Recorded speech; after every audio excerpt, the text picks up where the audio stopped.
X serviceman Kalaikumar அவர் வீட்டுக்கு வர வழிங்க. இதே பார்த்தீங்கன்னா இதுதான் கலைக்குமாரோட வீடு. இப்போ அவருக்கு நம்ம மாதம் மாதம் கொடுக்கக்கூடிய மளிகை பொருட்கள் எடுத்து வந்திருக்கோம் போகிறோம். அதுக்காக தான் வரும். இதுதான் கலைக்குமார், எக்ஸ் சர்வீஸ்மேன் கலைக்குமார் அவர்கள்.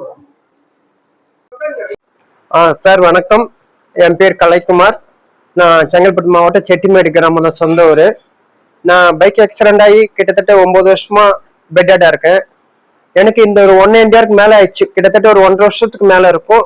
SCRD அறக்கட்டளை மதுராந்தகம் ரவிக்குமார் சார், அடுத்தது நெல்லிக்கனி நண்பர்கள் அறக்கட்டளை தர்மபுரி, இவங்க 2 குழுவும் சேர்ந்து எனக்கு கிட்டத்தட்ட 1.5 வருஷத்துக்கு மேல மளிகை பொருள், அரிசி எல்லாமே வாங்கி கொடுக்குறாங்க. அவங்களுக்கு ஃபர்ஸ்ட் நான் நன்றி சொல்ல கடமைப்பட்டிருக்கேன். நான் செஞ்ச புண்ணியம் தான் நினைக்கிறேன். நான் இந்த நிலைமையில அவங்களுக்கு உதவி பண்றாங்கன்னா அவங்களுக்கு எப்படி நன்றி சொல்லதுன்னு தெரியல. இது சார்பா இந்த SCRD அறக்கட்டளை குழுல அவருக்கும் நெல்லிக்கனி நண்பர்கள் குழு தர்மபுரி சாருக்கும் மனதார நான் நன்றியை சொல்லிக்கிறேன். இது இல்லாம 2 குழுவும் சேர்ந்து நிறைய பேருக்கு உதவி பண்ணிட்டு இருக்காங்க. இன்னும் பண்ணணும். அது கடவுளோட அன்பு, அருள், ஆசீர்வாதம் அவங்களுக்கு கொடுக்கணும். மற்றபடி ஒண்ணும் இல்லை சார். தேங்க்யூ, நன்றி.